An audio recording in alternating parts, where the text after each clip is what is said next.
Bismillah wa salatu wa salamu ala Rasulillah. Welcome to the Elder Chat, where Muslims come to share ideas and improve and grow through it. So today we are going to be discussing about one of the crucial topics that is mostly not given much attention, is overlooked, which is the need to gain financial freedom as a Muslimah in this era. So there is a lot of importance on how to, gain financial freedom. So today, join us as we discuss some of the importance of having financial freedom, from helping the society, helping your family, and also striving in the cause of Allah when you are financially independent. So join us today as we dive more into this topic and learn valuable lessons and advice, and even share personal experience on how to make the most out of being financially independent. I have with us Sister Maimunat Musa. Welcome back to the Elder Chat. I can see you're really enjoying our show. You keep on coming back like a boomerang. How do you feel about being here again? Oh, I'm grateful for you inviting me for this show again. Yes, I'm very happy to be with you today too. Yes. Okay. So without much we do, we just want to, kick off with what we are here to do. So with my first question, what does financial freedom look like for one as Muslim women in both dunya and in the akhirah? Okay. In this dunya, financial freedom, I would say being able to have your financial peace in this life, being able to purchase what you desire in this life, as in being able to fund your education, being able to fund your career goals, being able to buy food for yourself. That is having financial freedom. Like in the morning, being able to give yourself good breakfast, being able to give yourself lunch, being able to give yourself supper without thinking too about it. That's financial freedom. Being able to buy, like let's say you see something that you like, you see a dress that is nice for you, you see shoes that's nice for you, you are able to buy it yourself with your own money. It's financial freedom. Yes. And in the akhirah, financial freedom, I can say that being able to fund your hereafter, that is being able to give charity, give your sadaqah, being able to pay your zakah, the obligatory charity, taking a portion of your wealth, being able to give it out for zakah. It's financial freedom, like in your hereafter, in the akhirah. Being able to help the needy. Helping the needy will also give you Beautiful rewards. Yes, beautiful rewards in the hereafter, in the akhirah. So being able to look after the poor and the needy, being able to support people who are sick, visit the hospital, take care of the sick, paying their hospital bills, being able to visit families, being able to perform your responsibilities, even as a parent, is a form of you perfecting your akhirah. Yeah, so it's all encompasses financial freedom. So in short, we can say being able to provide your basic needs. Yes, and also using your money to do the work of Allah subhanahu wa ta'ala, and also being content with what you have. I think that will also be considered financial freedom. You have to be content with what you have. Don't always let your eye be on some other person's money. Hey, if they was catching me, no. You have to make sure that you are content with what you have, and be able to pay off your debts and not die in debt. Yeah, that one too will be part. Dying in debt is something which is really very, very scary for a Muslim. So how can carrying and managing money help me fulfill my responsibilities and serve others better? Okay. And in managing your money, helping you to fulfill your responsibilities. Like I said earlier, you have the responsibility of your family, taking care of your family. So having the money will be able to help you, allow you to provide for your family. It will allow you to make sure your family are able to get access to basic needs. Yes, and you yourself, it will allow you to get access to your basic needs. Yes, and also, like I said, investing in your hereafter, having your own money will allow you to also invest, pay your zakah, give out charity. Yes. Okay, so I think earning money and managing money, how can it help you fulfill your responsibilities? And then also serving others better. Sometimes, as we are Muslims growing up, we always have a lot of dreams and aspirations when it comes to helping other people who are struggling. People like the poor and the needy. They don't have place to sleep. They don't have water to eat. Even water, food to eat is something very difficult for them. They can't provide themselves with the 3 square meals. And it's always very, heartbreaking when you see them suffering. Even when it's raining, you start praying for them, making dua. Ya Allah, please protect those who are not the homeless. The homeless. They don't have a place to stay. It's always bothering you. So as you are growing up, you have these kind of aspirations and dreams of helping them. So I think when you are able to earn money, when you're able to get financial freedom, when you're able to manage your money well, you can serve others better. Who are the others? The needy and the poor in our societies. You'll be able to... The orphans and the widows. Yes. Even in the month of Ramadan, we always want to give more than what we give, but we don't have the power. But I'm very certain and very sure that when you're able to, attain your financial freedom, it will be easy for you to do. Yeah. Yes. Okay. So, in what ways can I align my financial goals with Islamic values and principles? Okay. Make your intention. First of all, make your intention that you want to gain money for you to be able to help in the cause of Allah. Help in the cause of Allah. So, first of all, the intention is very, very important. That you are making money so that you'll be able to help in the cause of Allah. And also, the question again. In what ways can I align my financial goals with Islamic values? Okay, so you have to avoid interest. Muslims' interest is haram for us. That's a good point. Yeah, so we have to avoid interest in all our dealings concerning making money. We have to avoid interest. We have to seek knowledge about Islamic finance. Yeah. So with this, you'll be able to know what is halal income and what is haram income. And make sure that your earning is halal. Yeah. Whatever you are doing, you are earning halalically. There's no haram in it. I like that word. And with this, halalically. Yes, with this, it's going to align with the Islamic values. And you yourself, you are going to achieve your financial freedom. All right. This is really a big issue of late. It's something that is really bothering the Muslim Ummah of late. If you see any Muslimah young lady growing up, she wants to, do a business. Even if she's having a feminine work, she still wants to do a side business and add to it so that she can use that money to do other things. But we always forget that when we are on this dunya for the sake of Allah, anything that you are doing, you have to begin with the name of Allah. You see people selling these abayas, that's my field. So I can talk about, they'll add a lot of profits it, which is not even allowed. Riba, Allah has warned us about riba in the Quran a number of times. Something that can take us to Jahannam. Riba is something that Allah does not like. Allah does not like this thing at all.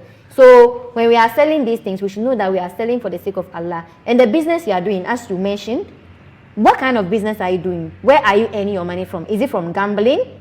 Is it from helping people? What kind of business are you doing? Are you selling food? What are you doing? So we should also look at where we gain our money from and how we are earning it. I don't know if I'm making sense or something like that. Yes, you are making sense. And also, your business, it's not about you yourself. Yeah. That is going to make most out of it. It's by the help of Allah. Allah subhanahu wa ta'ala. So if you are going contrary to Allah's teaching in your business, do you think it's going to prosper? Never. Even you will prosper, but Allah will not grant you the wisdom for you to manage the income that you've made. Allah is going, because you made it from haram means, you are not going to get the wisdom to manage it well and use it in the cause of Allah. You are going to waste it. So the best thing is we are doing our business, when you are doing your business, do it for the sake of Allah, and keep it in mind that it's Allah who is going to bless it for you, not, is it Takashi or Katashi? Or those or even something? getting these haram monies, they don't even get them anyway. Yes. You see their lives are always Yes. miserable and all that. Haram money that They get it, they waste it on unnecessary things. So it's all about focusing on what Allah wants us to do. And you see that you'll be blessed. No matter how small it is, you start, the business will be blessed. Yeah. And you will be okay, you have inner peace. Yes. You know, people are always asking me, Hikma, how have you been managing your business for these years and you are still into it? It's because I started with the name of Allah subhanahu wa ta'ala. And I looked at how our Muslim sisters are not dressing, you know, modestly, and some of them are crying about the prices of abayas and co. I said, no, I'll provide you abayas that are elegant. I'll prove you wrong. Abayas that are elegant, beautiful, yet the price is still going to be low and you value it. And that is what I'm doing. And I'm making my sales. Yes. The intention. Innamal a'malu binniyat. Your intention. Very, very important. Your intention. Actions are judged by our intention. So make sure your intention is always clear and you are doing it for the sake of Allah. There you would gain your financial freedom. And are there halal opportunities I'm overlooking that could help me grow financially? There is. Uncountable. Yes, so like I said, you can engage in entrepreneurship, like what you are doing. Going to buy, going for the things at wholesale price and selling it. Yes, that's your business. Selling the buyers and then shoes, bags. And there are other skills too. The last time I said it in our first chat, I said it that there's those digital skills that you can learn. Yeah. Yes, it's halal. It's totally halal in Islam. You can learn it and you can make money from it. You can learn data analysis. You can venture into research, especially those on campus. Yeah.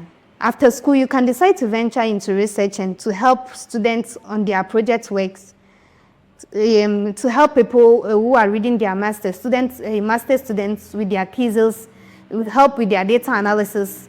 Some are lacking knowledge in that. You can help them, you can teach them how to do it, and they will pay you. Yeah. Yes. You can learn coding, you can learn affiliate marketing, you can learn database design. There are lots of digital skills that is in high demand that you can learn, and you can learn Graphic designing. graphic designing. Graphic designing. Graphic designing, yes. Graphic designing is Now- the number one thing that Yeah. nowadays, even someone selling Coco and Kose or whatever, They will are need a all flyer. demanding for graphic Yes, design. they are all looking for flyers. Flyers. Even in Cartier, Yes. what is it called? In granules. Granules. People do flyers for granules. Yes, So graphic designing is something which is also in high Yes, demand of late. yes. Those are some things that you can venture into. Not necessarily selling modest abayas. Nowadays, everyone is selling a buy. Who is going to buy and who is going to wear? So sometimes you have to look at the market, Yeah. what's going on. Yes. You sometimes you can something- look at how the things you like. Yes. Probably me like this. I like talking a lot. Yes. Teacher. So You can do extra classes, then you make money out make of it. money out of it. Things you like doing, your passion. Those kind of things, if you start the business, you can't stop because you love doing it. You have passion for it. I've always been into business since I was a child. You know that. So it's in my blood. It's in my blood. You see, I can't stop. selling since class 2. Yeah. So the passion has is been- there. Yeah. Look for your passion, target it, and you would find that Yes. financial freedom. So how can financial independence empower me to The support? previous Question. so as we are looking for the business to venture, we have to be very, very careful that not everything that we can also Yes, venture into yeah, that. yeah. The dresses, we have to be very careful on what we sell, the kind of dresses we sell. That's another You have one. to be very, very careful on that, because you can end up you can end up spreading haram, Yeah. which is wrong, in front of Allah. So let's be very selective on the business we venture into. Yes. You just You can live also in learn something. this sewing. Most people think sewing is for those who couldn't further their There is a education. lot of It's money in wrong. fashion. It's wrong. It's totally wrong. You can be educated and so learn it. Yeah. Learn it and even add it as a side hustle. When you close from work, you can come and sew a dress for yourself instead of going to the seamstress to pay huge amounts of money. So all these are parts of, they are skills that can help us have our financial freedom. Yeah, Yes. yeah, yeah. So with the dresses that she spoke about, we have to be careful. Sometimes these abayas, you see them, they are abayas all right, but the material is very light. If someone is wearing it, you can see through. It's transparent, which is very bad. And we have some people selling dresses that they are modest dresses, but they are always actually tight, very tight. These are things that we should be very mindful of. When you are doing your business, look at the Islamic principles and go by them. So how can financial independence empower me to support my family and community? I think this is a similar question today. yes, financial independence. If you are independent financially, then you'll be able to support your family. You'll be able to support your family. Let's say this financial freedom, in the beginning I should have stated this, that when you get to a stage of this so-called financial freedom, you have to learn how to save. You have to learn how to save money, not only spending on chilling and buying dresses and others. You have to save, because your family, there might be a day that your family might be get into an accident or might go to hospital and will not get the money to fund, and you can be of help. You can be of help as the independent lady. You can be of help to them. Yeah, so we have to also think about saving. When we are able to make it, when you are able to venture into the business, you have to think of saving some money aside for unforeseen circumstances. Yes. That is basically what you just said. There are certain circumstances that people will need help, but there is no one to help out. Eid is coming. I'm in my house. I don't have food to eat. I don't have anything to celebrate. But if you are financially, stable, you can provide for someone to make that person's Eid a memorable one. And the person will keep on making dua for you, and those blessings are going to get to you throughout your whole life. And there's this, you see, at first, this that they say Muslim women should stay in the house. Yeah. Shouldn't work. That is a misconception. For me, yes, it's a misconception indeed. Because your husband that you are depending on, how sure are you that you are going to live with him forever? No. It's a great misconception in Islam that women shouldn't make money. We have to make money, because the husband that you are living with, you don't know what might happen, that he will leave you. And when he leaves you, what are you going to do? So most Zongo women, they see it like as marriage is a form of earning income. So after marriage, my husband will take care of me, so I'm not going to do anything. It's wrong. The husband, you don't know when he's going to stop work. You don't know whether he might be sacked from work. You don't know whether he might get sick. We all don't know these unforeseen circumstances. So as women, we also have to work to support. We have to work and save. So in case of this emergency, we can still take care of our kids instead of leaving our kids like that. And even take care of your husband. And your husband, yes. With that. And even take care of him. So that is it. And I think it also brings it brings respect to you yourself as a woman. At first, women marry and then they end up in in-laws' house, being maltreated. They call them as they come to help, they come to work. So they say that like during occasions, it's the in-law that do the dirty work and those things. Like these are kind of, this are some of the things that brings respect to you. If you're a woman, before the man met you, if you are making your money, if you are working, like they will not be like putting you into this. You will do these things out of your own will, like, oh, I have to do it. I can't look at my mother-in-law to do this job. But not as in them were treating you to be doing this, them were treating you as a trash.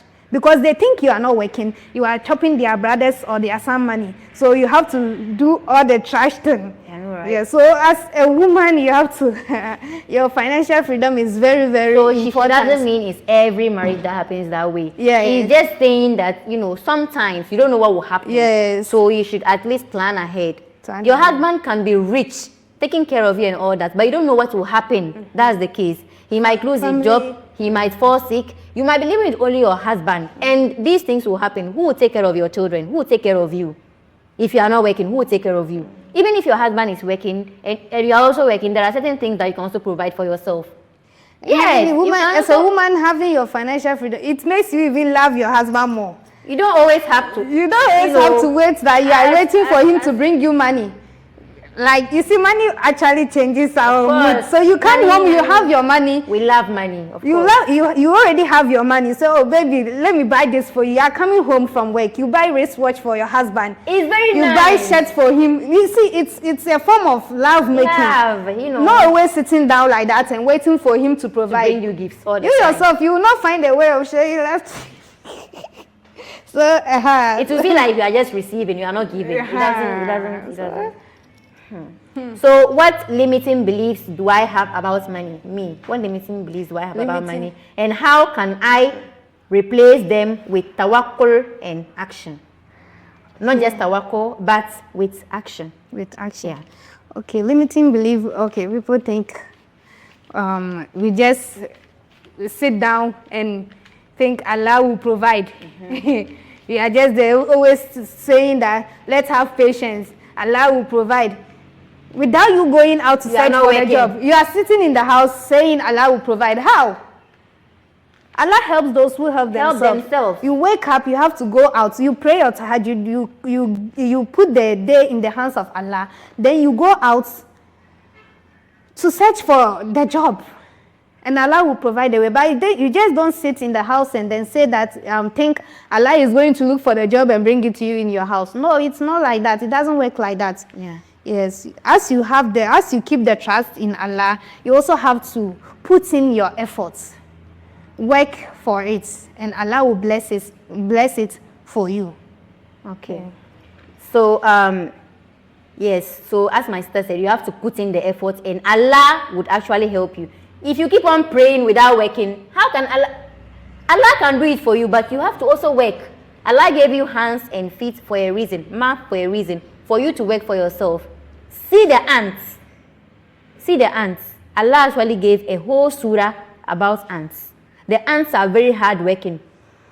You don't sit and be like, oh, Allah will provide for me. I'll wake up and pray tahajjud. I'll pray tahajjud and I'll pray istihara. Allah will provide for me. I am very worshiping. I'll go to the masjid 247 now you are not working. You expect Allah to you are not sick. How can Allah help you? You have to help yourself. No. So that Allah would help you. So how can I balance my desire for financial growth with contentment and gratitude? Question again. How can, this is actually our last question for today. How can I balance my desire for financial growth with contentment and gratitude? Oh, okay. Balancing my desire for financial growth. I want to get plenty money. How can I balance it with, contentment and gratitude? As you said in the question, you just have to be content with what you have. As you are working to achieve more, you still have to be content. You have to show gratitude to Allah for the little that He has given you. Let's say currently you're able to fund your basic needs and you are dreaming of buying a car. You are dreaming of like buying luxury, but at this stage you're able to fund your food. There are others that are in need of food. There are others that don't have homes. They are on the streets. They need their food. They are not getting daily food to eat, but you are getting it every day to eat. You have to show appreciation to Allah. You have to be grateful to Allah. The more you are grateful to Allah, the more Allah is going to bless and increase the little that you have. So every day when you wake up, you make your azkar. Make sure this Alhamdulillah, you have to say it. Me like this, when I wake up, my dua asbah, my morning azkar, I make sure that your morning and evening azkar. I make sure that I say Alhamdulillah, Alhamdulillah 100 times. And with this, it's going to increase your blessings.